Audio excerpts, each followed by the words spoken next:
ಲಾಲ್ಬಾಗ್ನ ಐತಿಹಾಸಿಕ ಗಾಜಿನ ಮನೆಯಲ್ಲಿ 216ನೇ ಫಲಪುಷ್ಪ ಪ್ರದರ್ಶನಕ್ಕೆ ಎಲ್ಲ ಒಂದು ಬರದ ಸಿದ್ಧತೆಗಳು ನಡೀತಾ ಇದೆ. ಸೊ ಈ ಬಾರಿ ಏನು ಸಂವಿಧಾನ ಶಿಲ್ಪಿ ಡಾಕ್ಟರ್ BR ಅಂಬೇಡ್ಕರ್ ಅವರ ವಿಷಯಾಧಾರಿತವಾದಂಥ ಫಲಪುಷ್ಪ ಪ್ರದರ್ಶನ ಆಗಸ್ಟ್ 8ನೇ ತಾರೀಕಿಂದ ವಿದ್ಯುಕ್ತವಾಗಿ ಚಾಲನೆ ಆಗ್ತಾ ಇದೆ. ಸೊ ಆಗಸ್ಟ್ 8ರಿಂದ 19ನೇ ತಾರೀಕುವರೆಗೆ 12 ದಿವಸಗಳ ಕಾಲ ಈ ಒಂದು ಪ್ರದರ್ಶನ ಜರುಗಲಿದೆ.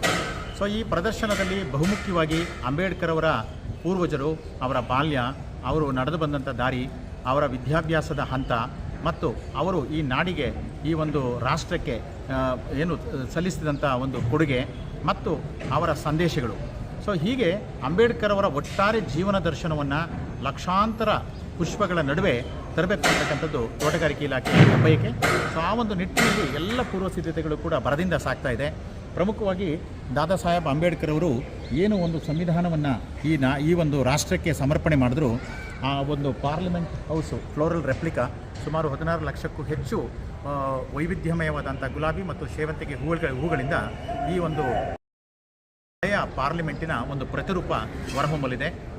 ಅದರ ಜೊತೆಗೆ ಅದರ ಮುಂದೆ ಅಂಬೇಡ್ಕರ್ ಅವರ ಏನು ಒಂದು ಅದ್ಭುತವಾದಂತಹ ಒಂದು ಸ್ಟ್ಯಾಚ್ಯೂ ಕೂಡ ಇರುತ್ತೆ. ಅದರ ನಂತರ ಲಾಲ್ಬಾಗಿನ ಗಾಜಿನ ಮನೆಯ ಒಂದು ಲೆಫ್ಟ್ ವಿಂಗ್ನಲ್ಲಿ ಅವರು ಹುಟ್ಟಿದಂತಹ ಜನ್ಮಸ್ಥಳದ ಸ್ಮಾರಕ ಇರುತ್ತೆ. ಅದಾದ ನಂತರ ಪಾರ್ಲಿಮೆಂಟ್ ಹೌಸಿನ ಹಿಂಭಾಗದಲ್ಲಿ ಅವರ ಚೈತನ್ಯ ಭೂಮಿಯ ಸ್ಮಾರಕದ ಒಂದು ಫ್ಲೋರಲ್ ರೆಪ್ಲಿಕಾ ಇರುತ್ತೆ. ತದನಂತರ ಅಂಬೇಡ್ಕರ್ ಅವರ ಒಂದು ಕುಟುಂಬ ಮತ್ತು ನಂತರ ಅವರ ಜೀವನದ ಹೋರಾಟದ ಹಾದಿಗಳೇನಿದೆ, ಮಾಧಾರ್ ಕೆರೆ ಇರ್ಬೋದು, ಮತ್ತು ಇದು ದೇವಾಲಯ ಪ್ರವೇಶ ಇರ್ಬೋದು, ಅದಾದ ನಂತರ ಖೇಲ್ಗಾಂವ್ ಇದು ಪರಿಕಲ್ಪನೆಗಳಿರ್ಬೋದು, ಮತ್ತು ರಿಸರ್ವ್ ಬ್ಯಾಂಕ್ ಆಫ್ ಇಂಡಿಯಾ ಹೇಗೆ ಪರಿಕಲ್ಪನೆಗೊಳ್ತು ಅಂತಕ್ಕಂಥದ್ದು ಇರ್ಬೋದು, ಮತ್ತು ಅವರು ಇರಿಗೇಷನ್ ಡ್ಯಾಮ್ಸ್ಗಳನ್ನು ಈ ಒಂದು ರಾಷ್ಟ್ರಕ್ಕೆ ಸಮರ್ಪಣೆ ಮಾಡಿದ ರೀತಿ ಇರ್ಬೋದು. ಕೊನೆಗೆ ಅಂಬೇಡ್ಕರ್ ಅವ್ರನ್ನ ಎಷ್ಟು ವಿಧದಲ್ಲಿ ನಾವು ನೋಡ್ಬೋದು ಅಂತಕ್ಕಂಥ ಒಂದು ಚಿತ್ರಣವೂ ಕೂಡ ಅಲ್ಲಿರುತ್ತೆ. ಮತ್ತು ಗಾಜಿನ ಮನೆಯ ಬಲಭಾಗದಲ್ಲಿ ಒಂದು ಏನು ನಮ್ಮ ವರ್ಟಿಕಲ್ ಗಾರ್ಡನ್ನ ಪರಿಕಲ್ಪನೆಯಡಿ ಅಂಬೇಡ್ಕರ್ ಅವರು ಸಂವಿಧಾನವನ್ನು ಈ ರಾಷ್ಟ್ರಕ್ಕೆ ಸಮರ್ಪಣೆ ಮಾಡಿದಂಥ ಯಥಾವತ್ ಚಿತ್ರಣವನ್ನು ಅಲ್ಲಿ ತರ್ತಾ ಇದ್ದೇವೆ. ಮತ್ತು ಅದರ ಜೊತೆಗೆ ಅಂಬೇಡ್ಕರ್ ಅವರ ಜೀವನದ ಎಲ್ಲ ಹಂತವನ್ನು ಬಿಂಬಿಸ್ತಕ್ಕಂಥ ಹಲವಾರು ಅಪರೂಪದ ಚಿತ್ರಗಳು ಈ ಬಾರಿಯ ಪ್ರದರ್ಶನದಲ್ಲಿ ಇರುತ್ತೆ.